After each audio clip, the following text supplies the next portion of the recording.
अभी कुछ दिन पहले हमने एक एक्सट्रीम कैमरा कंपैरिजन किया था जिसमें 20,000 से लेके 50-60,000 तक के बहुत सारे फोन्स थे और उसमें ये नथिंग फोन 2A ने बहुत ही अच्छा परफॉर्म किया था और अभी इसके सक्सेसर्स आ चुके हैं। 3A सीरीज के दोनों फोन्स हमारे पास हैं, 3A और 3A प्रो, और इन दोनों फोन्स में भी अगर आप देखोगे तो ऑलमोस्ट सारी चीजें एक जैसी हैं, सिर्फ कैमरास का ही मेन डिफरेंस है। तो आज हम नथिंग फोन 2A, 3A और 3A प्रो का एक बड़ा कैमरा कंपैरिजन करने वाले हैं। अगर आपको वीडियो अच्छा लगे तो लाइक जरूर कर दीजिएगा। सबसे पहले अल्ट्रा वाइड कैमरा की फोटो से शुरू करते हैं। तीनों में अल्ट्रा वाइड कैमरा है। 2A में 50 मेगापिक्सल का था, अब कम करके 8 मेगापिक्सल का कर दिया है। तीनों की फोटोज अगर आप देखेंगे तो सबसे पहला डिफरेंस आपको कलर्स में दिखेगा। 3A और 3A प्रो जो है वो ज्यादा नेचुरल कलर्स कैप्चर कर रहे हैं। हालांकि अगर मैं जूम इन करके आपको दिखाऊं तो ऑफ कोर्स डिटेल्स 2A में ज्यादा हैं क्योंकि इसमें ज्यादा रेजोल्यूशन का कैमरा है। सेम ये वाली फोटो में भी अगर आप देखोगे तो कलर्स का काफी डिफरेंस है। 2A बहुत ही अलग कलर्स कैप्चर कर रहा है। एक और अल्ट्रा वाइड में आप सेम रिजल्ट्स देख सकते हैं। अब अगर मैं ह्यूमन फोटो की बात करूं, ये भी अल्ट्रा वाइड कैमरा से कैप्चर हुआ है। 2A में थोड़ा सा कंट्रास्ट भी ज्यादा आया है, कलर्स तो ओवर सैचुरेट कैप्चर करता ही है। फेस में रेड्स अगर आप देखेंगे तो थोड़े से ज्यादा हैं। 3A प्रो का फोटो भी यहाँ पर थोड़ा सा कंट्रास्ट ही आया है। 3A का फोटो यहाँ पर सबसे बेस्ट दिख रहा है। एक दो और ह्यूमन फोटोज आप देख सकते हैं अल्ट्रा वाइड से, उसमें भी सिमिलर ही रिजल्ट्स आपको दिखेंगे। ये वाला फोटो मैंने अगेंस्ट द सन कैप्चर किया है तो HDR यहाँ पर आप देख सकते हैं और तीनों ने ही HDR अच्छे से अप्लाई किया है। 2A ने हालांकि फेस को थोड़ा ज्यादा अच्छे से मैनेज कर दिया है तो वहां पर ज्यादा अच्छी फोटो आई है। और एक और अगेंस्ट द सन वाली मैंने अल्ट्रा वाइड फोटो कैप्चर की तो उसमें 3A प्रो ने पता नहीं क्यों इस फोटो को काफी ब्लैक कर दिया है, एक्सपोजर काफी कम है और 2A की फोटो अगेन यहाँ पर बेस्ट दिख रही है। तो अगर अल्ट्रा वाइड कैमरा के कंक्लूजन की बात करें तो देखो क्लियरली नथिंग ने सॉफ्टवेयर पे काम किया है। कलर्स जो है वो अब 3A और 3A प्रो में ज्यादा नेचुरल आते हैं। ऑफ कोर्स 2A में ज्यादा रेजोल्यूशन का कैमरा था तो अल्ट्रा वाइड में डिटेल्स उसमें ज्यादा आ रही हैं, लेकिन यार अभी इसमें टेलीफोटो कैमरास ऐड हो गए हैं तो मुझे लगता है कि डिटेल्स का डिफरेंस उतना भी बड़ा नहीं है। अब चलते हैं प्राइमरी कैमरास के ऊपर। तीनों में 50 मेगापिक्सल का है। 2A और 3A का सेंसर भी सेम है। तीनों का फोटो अगर आप देखेंगे तो 2A का फोटो थोड़ा सा आपको डल लगेगा। 3A और 3A प्रो अगेन बहुत ही सिमिलर आपको लगेंगे, थोड़ा सा कलर्स का डिफरेंस है। 3A का प्राइमरी कैमरा का फोटो थोड़ा ज्यादा सैचुरेटेड दिख रहा है। ये वाली फोटो में भी सेम ही रिजल्ट्स आपको दिखेंगे, लेकिन जूम इन करके अगर देखें तो डिटेल्स में थोड़ा सा डिफरेंस आपको दिखेगा क्योंकि 3A प्रो में एक डिफरेंट सेंसर है तो वो ज्यादा बेटर डिटेल्स कैप्चर कर पा रहा है। अब प्राइमरी कैमरा से अगर आप ह्यूमन ऑब्जेक्ट कैप्चर करते हैं तो यहाँ पर थोड़ा सा कंट्रास्ट का भी डिफरेंस आपको दिखेगा 3A और 3A प्रो में। अभी तक 3A और 3A प्रो काफी सिमिलर दिख रहे थे, लेकिन 3A का फोटो क्योंकि थोड़ा ज्यादा कंट्रास्टी हो गया है तो 3A प्रो ज्यादा बैलेंस दिख रहा है। 2A अगेन थोड़ा सा डल है। सेम चीज आप इस फोटो में भी नोटिस कर सकते हैं। 3A थोड़ा सा ओवर कंट्रास्टी हो रहा है, 3A प्रो ज्यादा अच्छे से कंट्रास्ट को मैनेज कर रहा है। अगेंस्ट द सन जब मैंने प्राइमरी कैमरा से फोटो कैप्चर किया तो पता नहीं क्यों 2A ने काफी डार्क कर दिया है फोटो को। अल्ट्रा वाइड से काफी अच्छा फोटो कैप्चर किया था इसने।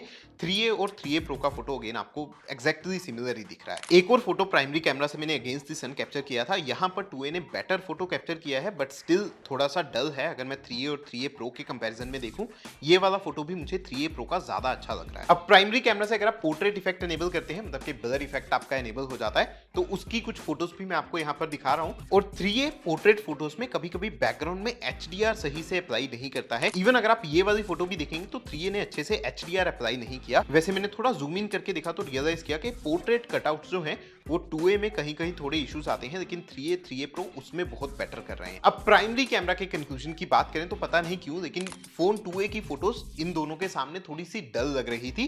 3A जो है वो कलर्स अच्छे से कैप्चर करता है, लेकिन 3A प्रो का सेंसर मुझे थोड़ा सा बेटर लग रहा है प्राइमरी वाला। उसकी वजह से वो डिटेल्स ज्यादा अच्छी सी कैप्चर करता है, कभी कभी कंट्रास्ट भी ज्यादा बेटर आता है। और 3A में अगर आप पोर्ट्रेट फोटोज कैप्चर करते हैं तो थोड़ा भी HDR का इशू है, लेकिन मुझे लगता है वो सॉफ्टवेयर अपडेट से फिक्स हो सकता है। अब टाइम है जूम इन वाली फोटोज को कंपेयर करने का और वही मेन डिफरेंस है इन दोनों फोन्स के अंदर। 3A में आपको 50 मेगापिक्सल का 2x टेलीफोटो कैमरा दिया है, वहीं 3A प्रो में आपको 50 मेगापिक्सल का 3x वाला पेरिस्कोप कैमरा दिया है। यहाँ पर तीनों की फोटोज आप देख सकते हैं। 2A में तो कोई भी टेलीफोटो कैमरा नहीं है तो मैंने डिजिटली 3x जूम इन किया है और 3A की फोटो को भी मैंने 2x पे कैप्चर करके 3x जूम इन कर दिया है ताकि तीनों को कंपेयर कर पाए। और अगेन आपको थोड़ा कलर डिफरेंस दिखेगा क्योंकि फोन 2A अभी भी प्राइमरी कैमरा यूज कर रहा है तो फोटो अभी भी थोड़ी डल है। 3A और 3A प्रो काफी हद तक सिमिलर हैं, बस 3A के कलर्स थोड़े से सैचुरेटेड लगते हैं। अब ये वाली फोटो में अगर थोड़ा जूम इन करके देखें तो वहां पर अगेन एक बड़ा डिफरेंस आपको डिटेल्स का दिखेगा। 3A प्रो की फोटो ज्यादा क्लियर और ज्यादा बेटर दिखती है। मैं मैंने कुछ क्लोजअप फोटोज भी यहाँ पर कैप्चर की हैं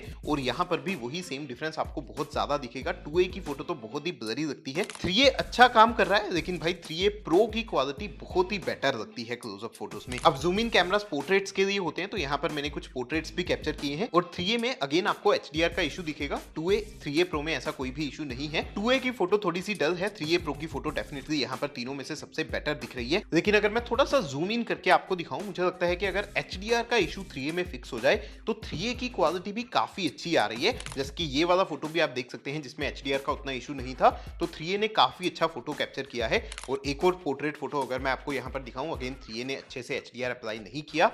3A प्रो की फोटो यहाँ पर क्लियरली बहुत बेटर दिख रही है। अब क्योंकि इन फोन्स में टेलीफोटो पेरिस्कोप कैमरास हैं, तो ये फोन्स बहुत ज्यादा जूम इन भी कर सकते हैं।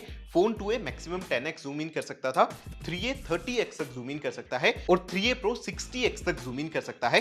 तो मैंने यहाँ पर 10x पे तीनों की एक फोटो कैप्चर की है और क्लियरली आपको बहुत बड़ा डिफरेंस दिखेगा। 2A की फोटो जो है वो बिल्कुल भी डिटेल नहीं है, लेकिन 3A और 3A प्रो बहुत अच्छी फोटो कैप्चर कर रहे हैं। ये वाली फोटो में भी अगर आप देखेंगे तो 3A प्रो ने डिटेल्स ज्यादा अच्छी कैप्चर की है और इवन मैंने खुद की फोटो 10x में जूम इन करके कैप्चर किया। भाई 3A प्रो की फोटो 10x वाली एकदम यूजफुल कंडीशन में है, बहुत ही बढ़िया फोटो कैप्चर करता है। और कुछ लोग पूछ रहे थे कि 3A प्रो मून को कैप्चर कर सकता है या नहीं, तो मून का फोटो भी मैंने कैप्चर करने का ट्राई किया, वो अभी के लिए अच्छे से कैप्चर उसको नहीं करता है। तो यहाँ पर जूम इन कैमरास के कंक्लूजन की बात करें, देखो 2A में तो कोई जूम इन कैमरा नहीं था, तो इनसे अच्छे से कम्पीट नहीं कर पाता है। 3A मुझे लगता है कि उतना भी बुरा काम नहीं कर रहा। इसकी 2x कैमरा की क्वालिटी अच्छी है, लेकिन अगर मैं इसको 3A प्रो के साथ कंपेयर करता हूं, भाई डिफरेंस बहुत ज्यादा है। 3A प्रो का जो पेरिस्कोप कैमरा है वो बहुत बेटर डिटेल्स कैप्चर कर पाता है और दिखने में फोटोज वैसे भी ज्यादा अच्छी लगती है। तो ये अब टाइम है फ्रंट कैमरास को कंपेयर करने का। 3A प्रो में आपको 50 मेगापिक्सल्स का कैमरा मिलता है, जो कि ज्यादा रेजोल्यूशन है 2A और 3A के कंपैरिजन में। अगेन आपको कलर्स का डिफरेंस दिखेगा, 2A कलर्स को कभी-कभी ओवर सैचुरेट कर देता है। डिटेल्स हालांकि तीनों ही फोटोज में काफी सिमिलर हैं, बहुत ही कम डिफरेंस है। 3A की फोटो में मुझे कंट्रास्ट ज्यादा अच्छा लग रहा है और यहाँ पर 3A की फोटो मुझे बेस्ट दिख रही है। ये वाली फोटो में भी अगर आप देखेंगे तो डिटेल्स का कुछ उतना बड़ा डिफरेंस नहीं है, बस 3A की फोटो में कंट्रास्ट थोड़ा बेटर है। ये वाली फोटो में 3A और 3A प्रो के बीच में भी थोड़ा सा कलर का डिफरेंस है। अगर आप ध्यान से देखेंगे 3A प्रो जो है फेस के कलर्स को फ्रंट कैमरा से थोड़ा सा रेडिश करता है और 3A फेस के कलर्स को थोड़ा सा येलोइश करता है। हालांकि डिफरेंस उतना बड़ा नहीं है, अगर आप अलग अलग फोटोज को देख रहे हैं तो शायद आप नोटिस भी नहीं करेंगे। ये वाला फोटो अगेंस्ट द सन वाला फोटो आप देख सकते हैं और अगेन तीनों फोन्स ने बहुत ही अच्छा परफॉर्म किया है इसमें। तो फ्रंट कैमरा के कंक्लूजन की अगर बात करें तो यार देखो बहुत ही कम डिफरेंस है, बहुत बड़ा डिफरेंस कोई है नहीं। अगर आप एक ही फोन यूज कर रहे हैं तो आपको लिटरली कोई फर्क नहीं पड़ेगा फ्रंट कैमरा के केस में। मैंने कुछ लो लाइट फोटोज भी कैप्चर किए थे। सबसे पहले अगर आप अल्ट्रा वाइड फोटो देखेंगे तो यहाँ पर नेचुरल कलर्स तो किसी ने भी कैप्चर नहीं किए। 2A ने ज्यादा ही येलोइश कर दिया है, 3A और 3A प्रो ने ज्यादा ही व्हाइटिश कर दिया है। अगर मैं जूम इन करके आपको दिखाऊं तो 2A में नॉइज तो कम है, लेकिन नॉइज कम करने के चक्कर में बहुत स्मूथ फोटो हो गया है।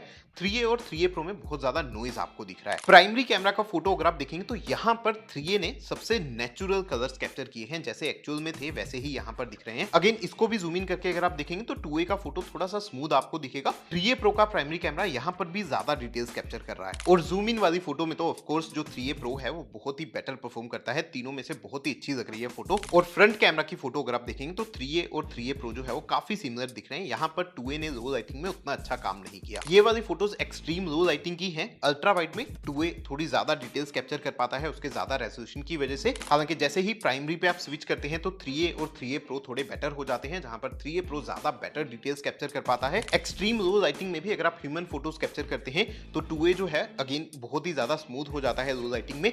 3A प्रो जो है वो बेटर कलर्स और डिटेल्स कैप्चर कर पाता है। एक और जूम इन कैमरा का फोटोज और अगेन 3A प्रो की डिटेल्स ज्यादा बेटर हैं। 3A ने यहाँ पर फोटो को काफी फ्लैट सा बना दिया है। और ये फ्रंट कैमरा का फोटो अगर आप देखेंगे 2A में कुछ ब्लू टिंट आ गया है, 3A और 3A प्रो जो है वो थोड़ी सिमिलर दिख रही है। अभी फाइनल कंक्लूजन देने से पहले मैंने कुछ वीडियो के सैंपल्स भी कैप्चर किए थे, वो भी आपको दिखा देता हूँ। सबसे पहले यहाँ पर प्राइमरी कैमरा का तीनों का 4K 30 FPS का वीडियो है। तीनों की फुटेज काफी अच्छी लग रही है। कलर्स डिटेल्स अगर आप देखेंगे तो तीनों में ही काफी अच्छी है। तीनों के प्राइमरी कैमरा में OIS है, तो जैसे मैं मूव कर रहा हूँ तो आप देख सकते हैं काफी स्मूथ फुटेज है। अगर मैं टेलीफोटो और पेरिस्कोप कैमरा में जूम जूम इन करता हूँ 3A Pro में तो उसमें भी OIS है। 2A के टेलीफोटो कैमरा में OIS नहीं है, फिर भी काफी स्मूथ फुटेज आ रहा है। और 3A Pro में मैंने नोटिस किया कि जैसे ही मैं 3x कैमरा पे स्विच करता हूँ तो थोड़ा सा एक्सपोजर का इशू है इसमें, जिसको थोड़ा फिक्स करने की जरूरत है। यहाँ पर एक फ्रंट कैमरा का फुटेज भी आप देख सकते हैं, तीनों से फुल HD 30 FPS में मैंने रिकॉर्ड किया है।